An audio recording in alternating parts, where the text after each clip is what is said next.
Bonjour, c'est Yannick de Progresser en photo.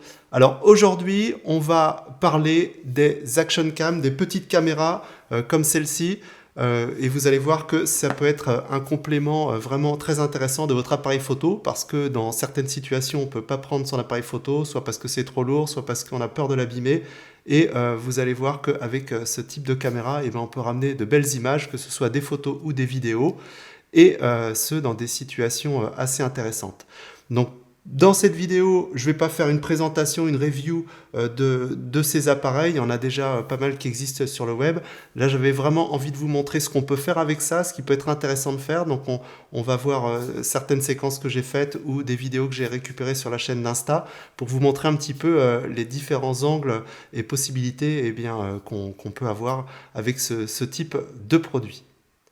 Alors même si d'origine, quand on parle de ce type de caméra, c'est plutôt pour le sport, et vous allez le voir, il y aura des exemples aussi, sachez aussi que ce sont des caméras qui sont vraiment très sympas quand on fait de la randonnée, quand on part en vacances. Ça vous permet en fait de partir très léger, hein. Vous voyez par exemple cette caméra qui offre des images, vous allez voir, de qualité, ne pèse que 26 grammes et est vraiment toute petite. C'est à peine plus gros que mon pouce, donc c'est très facile de mettre ça dans sa poche ou de le fixer sur soi. Je vous montrerai ça tout à l'heure, et de pouvoir ramener de belles images, de beaux souvenirs.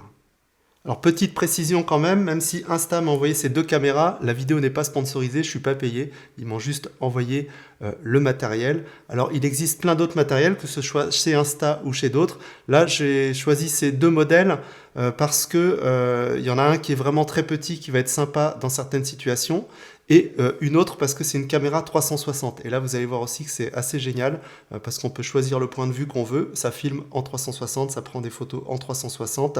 D'ailleurs, ça peut être utile aussi si vous êtes agent immobilier pour faire de la visite virtuelle.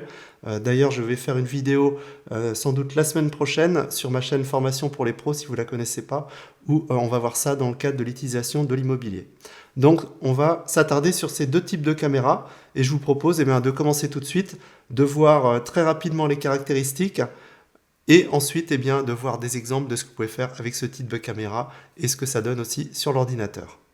Alors ces caméras sont livrées avec pas mal d'accessoires, hein, j'en ai plusieurs ici, vous voyez des mini trépieds, des perches à selfie qui sont extensibles et qui sont bien pensées puisqu'on peut ici les fixer, il y a un pas de vis standard.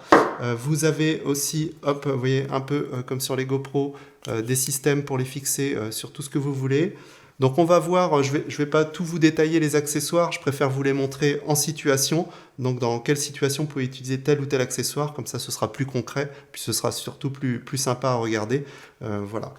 Donc les deux caméras se pilotent soit directement sur la caméra. Ici vous avez sur la caméra une touche, vous appuyez en fonction, vous appuyez une fois, appui long, appui court, vous avez différentes fonctions.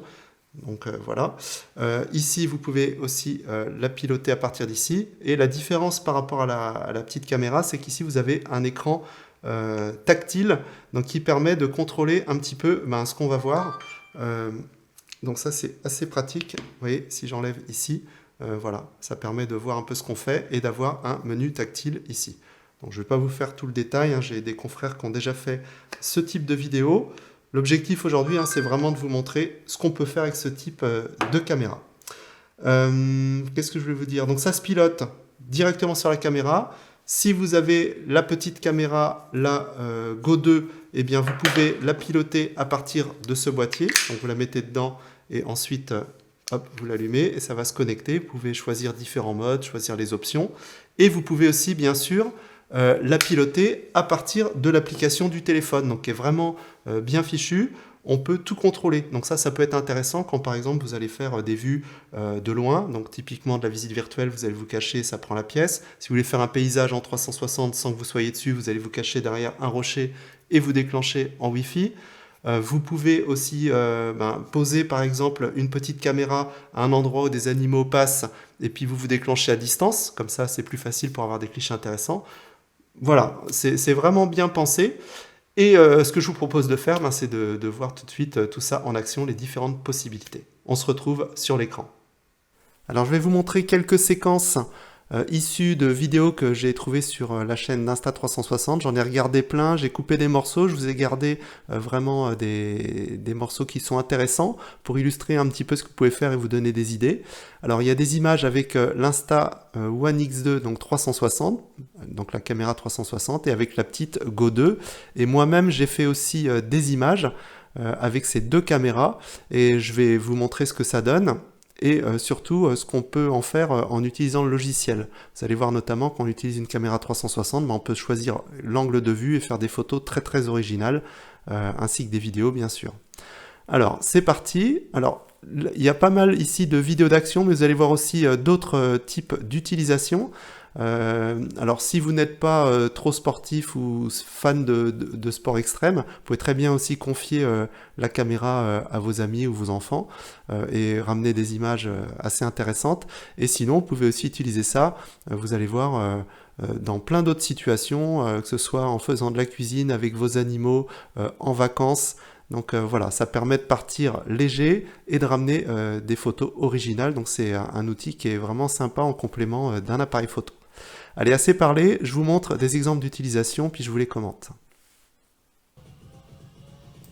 Alors là, vous voyez, en fait, il n'a plus la perche, il la tient ici, mais en fait, le logiciel d'Insta360 permet d'effacer la caméra automatiquement. Ce qui fait que, vous voyez, voilà, on a l'impression qu'il n'y a pas de perche du tout et que c'est quelqu'un à côté qui prend la photo, donc c'est assez sympa.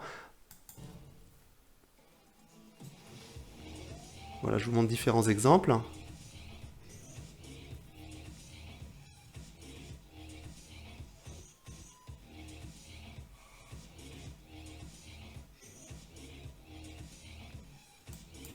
Donc là, vous voyez, ça permet de faire d'extraire une photo là, qui serait assez sympa.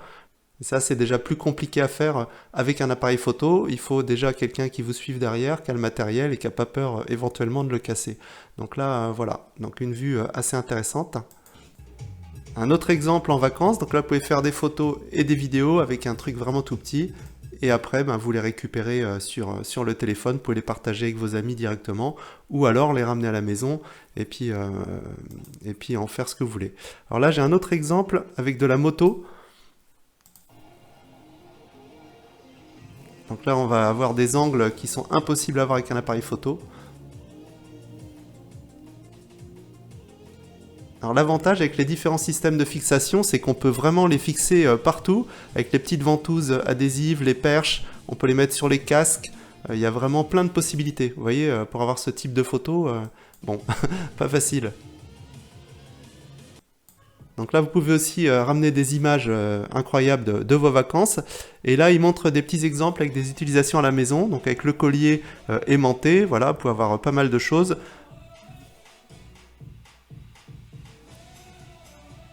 Comme ça vous montre un peu différents types d'utilisation possibles, que ce soit en vidéo ou en photo. Vous voyez, on peut vraiment la coller partout et faire des choses assez sympas. Là, un autre exemple, voilà, sur un vélo. Donc là, ça fait des angles aussi assez sympas.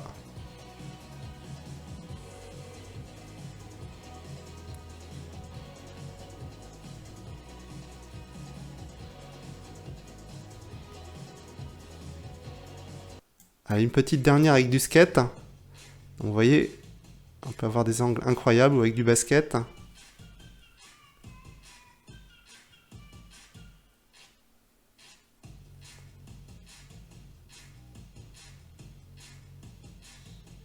Voilà, bon, je vous laisserai aller voir les autres vidéos.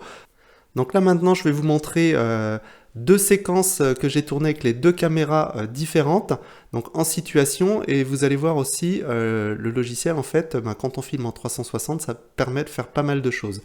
Donc là, la première séquence que j'ai tournée avant-hier, donc là c'est en planche à voile, donc ça c'est avec la Go 2, donc la toute petite caméra. Donc, vous voyez, la qualité, même face au soleil, est plutôt pas mal. J'ai fait les comparatifs avec la GoPro 8 que j'ai, et franchement, je trouve que la qualité d'image est meilleure ici. Vous voyez, le ciel n'est pas trop saturé, pas trop cramé. Sur la GoPro, c'est souvent trop contrasté, trop saturé, alors sauf si on filme avec des profils spéciaux. Donc là, j'ai mis en standard, donc il propose standard, vivide. Là, en standard, vous voyez que c'est plutôt pas mal. La stabilisation est plutôt bonne aussi, parce que vous voyez, il y a pas mal de clapots, il n'y a pas de grosses vagues, mais voilà, au moins, vous voyez la stabilisation. Et surtout, ce que j'ai trouvé intéressant, ouais, c'est que le ciel n'était pas cramé, pas sursaturé. Et là, on a de la marge pour retoucher, que ce soit en photo ou en vidéo. Voilà, donc si je vais un petit peu plus loin et qu'on voit, hop, face avec le soleil dans le dos, donc là, vous voyez que la qualité est très bonne et les couleurs sont justes aussi, hein, c'est vraiment les couleurs de mon matériel. Donc c'est plutôt pas mal, je trouve. Alors de temps en temps, il y a des petites gouttes qui peuvent se mettre. Alors le souci, c'est que j'avais pas mis de produit, donc il y a du produit qui un peu déperlant qui permet en fait d'éviter ça. Et voilà, là j'avais pas pris, donc ça arrive, quels que soient les types de caméras d'ailleurs. Voilà. Donc là, ça vous permet de voir un petit peu la qualité de la vidéo. Donc c'est assez neutre et donc on va pouvoir retravailler tout ça et puis sortir des images, que ce soit en photo ou en vidéo, assez sympa. Ça permet aussi de prendre les copains en photo quand on est tout près. Alors je vous montre une autre séquence et c'est là que c'est intéressant aussi, je trouve, c'est avec les vues 360. Donc là, le principe, hop, je vais vous montrer comment j'ai installé ça. Voilà. Donc là, vous voyez, sur mon harnais de planche à voile, alors là, vous voyez rien, mais en fait, il y a une perche. Donc, c'est un système qu'un copain a développé. Ça s'appelle un harness mount. Pour ceux qui font de la planche, vous pouvez me contacter. Je vous mettrai en contact avec lui. Et ça permet en fait de fixer la perche ici et de mettre la caméra au bout. Ce qui fait qu'on a plus de recul, on a un angle et on va pouvoir vraiment avoir des images sympas. Possibilité de la mettre aussi sur le casque. Donc c'est bien aussi, mais là, avec ce système, on a encore plus d'angles. Donc quel que soit le sport que vous faites, si vous pouvez mettre une perche extensible et la caméra un petit peu plus loin, ben, c'est sympa. Donc je vous montre ce que ça donne. Donc au niveau du rendu, là c'était un tout petit poil plus saturé. Après les conditions de lumière, c'était pas le même jour. C'était un petit peu différent. On va aller plus loin, parce que là, il n'y a pas trop de vent au bord. Donc vous allez voir un peu ce que ça donne. Donc là, c'est plutôt bien stabilisé parce que bah, là, la perche, elle fait 1 mètre, hein, donc ça ballotte un petit peu au bout. Le plan d'eau était pas génial non plus. Et là, ça vous permet de voir. Et surtout, ce qu'il y a d'intéressant avec une caméra 360, c'est qu'on peut choisir l'angle de vue. Donc, vous voyez, avec la souris, si je fais ça, eh bien, hop, je vois derrière moi. Donc ça peut faire des angles aussi assez sympas, où je peux prendre, par exemple, cet angle-là. Juste en bougeant, vous voyez, comme ça, avec la souris. Donc ça, c'est génial. Quelle que soit l'activité. Donc si par exemple vous faites du VTT, vous courez ou vous faites de la planche ou du ski, eh bien vous pouvez filmer vos copains par exemple derrière. Donc ça c'est plutôt sympa. On peut choisir et quand on zoome, vous voyez, on peut avoir un angle un peu plus serré, être vraiment voilà, comme si vous étiez avec moi sur la planche. Et on peut en dézoomant, vous voyez, faire des effets un peu sympas. Vous voyez, c'est ce qu'on appelle l'effet Lonely Planet, là, voilà, ça fait vraiment des images voilà, qu'on ne pourrait pas voir avec un appareil photo, tout simplement, et on peut le faire aussi dans l'autre sens, si ça nous amuse. Voilà, donc il y a moyen de faire pas mal de choses intéressantes. Bon, moi je l'utilise surtout voilà, pour extraire des photos et puis garder des petits souvenirs. Voilà, mais c'est vrai que la vue 360, c'est vraiment sympa, parce qu'on peut choisir vraiment l'angle qu'on veut. Donc là, vous voyez, si je zoome, ça fait un angle qui est sympa. Je vous montre les photos que j'ai extraites. Et je trouve que le rendu est plutôt pas mal. On peut très bien sortir des tirages avec ça, jusqu'au 20 par 30 sans souci, voire un petit peu plus à tester. Un petit tour rapide sur les caractéristiques. Alors je ne vais pas trop rentrer dans le détail, hein, vous allez les retrouver sur le site internet d'Insta360. Et puis il y a pas mal de collègues youtubeurs qui ont bien détaillé toutes ces caractéristiques, donc pour aller les voir en complément. Ce qu'il faut retenir, c'est par rapport à la Go 2, donc la petite caméra, donc, mais sur les deux, on a de la stabilisation, on peut l'installer n'importe où, voilà, c'est étanche. Alors la différence, c'est que la caméra One X2, la plus grosse, est étanche à 10 mètres, alors que celle-ci est étanche à 4 mètres. Ça laisse quand même de la marge.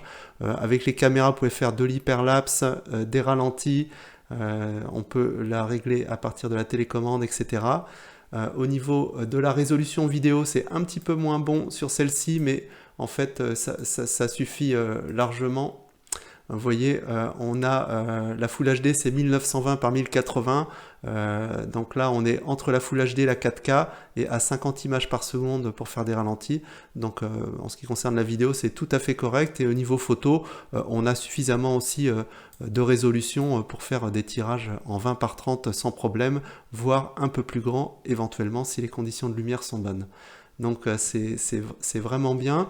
Après, ce qui va faire la différence, donc la caméra 360 évidemment filme en 360, l'autonomie est meilleure, on a aussi différentes fonctionnalités un petit peu plus poussées, la caméra un petit peu plus chère, un petit peu plus grosse aussi, donc ça va dépendre de votre utilisation. Je reviens sur l'autonomie. Donc c'est le petit reproche que je ferai en fait à cette Go 2, c'est l'autonomie. Alors si vous la laissez dans le petit boîtier et que vous la fixez sur une perche ou autre, pas de souci, ça va tenir 150 minutes, donc c'est plutôt pas mal. Par contre, si vous prenez uniquement la petite caméra et que vous la fixez comme je l'ai fait en planche à voile, là on tombe à 20 à 30 minutes. Donc là c'est un petit peu plus court je trouve, mais bon, ça peut être suffisant pour faire des petites séquences sans souci. Voilà, ça va dépendre aussi de votre utilisation. Voilà, c'est le petit reproche que je ferai. Autrement, c'est vrai que par contre, le concept de cette caméra vraiment toute petite, quand je l'ai reçue, j'ai vraiment été surpris. Je ne m'attendais pas à quelque chose d'aussi petit et d'aussi léger. Ça fait 26 grammes. Donc c'est assez incroyable. On peut vraiment la mettre partout. Donc voilà, vous avez vu, on peut faire vraiment des images incroyables avec ce type de caméra. Moi, j'avoue que j'étais un petit peu bluffé par rapport à l'utilisation de ces caméras. J'ai une GoPro que j'utilise aussi souvent quand je fais du sport, mais je trouve que ces deux produits sont intéressants parce que notamment celle-ci, qui est toute petite, qui se loge vraiment partout, et en fait quand on la met sur un casque ou dans l'activité, elle est tellement légère qu'on la sent pas. Contrairement à une GoPro ou autre type de caméra, où par exemple avec le casque, ça fait du poids, et si on est en VTT ou en faisant de la planche par exemple, eh bien ça finit par fatiguer ce poids sur la tête et ça fait un peu mal au cou, alors que là c'est tellement léger qu'on la sent pas. Donc ça c'est génial. Et puis les vues en 360, ça c'est super aussi, notamment la possibilité de pouvoir choisir son angle. Ça je trouve ça assez bluffant, parce qu'on peut vraiment prendre l'angle qu'on veut, et si vous faites du sport ou des activités avec différentes personnes, vous pouvez filmer vos copains et vos copines. Par exemple en snowboard, vous mettez ça sur votre casque, vous avez la vue devant et vous pouvez avoir la vue derrière avec le copain qui est en train de surfer derrière ou de faire du ski derrière. Donc ça c'est assez génial. Voilà, moi j'étais vraiment conquis, c'est très complémentaire de l'appareil photo. Donc voilà, je voulais vous en parler. C'est fait, donc maintenant à vous de voir si ça vous convient, quelle caméra vous convient le mieux. Vous avez tous les éléments.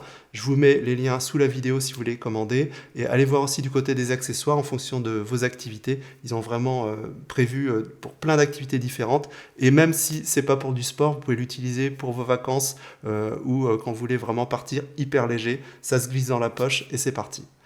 Voilà, eh bien, je vous dis à bientôt, bonne photo, bonne vidéo, et on se retrouve bientôt pour une prochaine vidéo. Salut!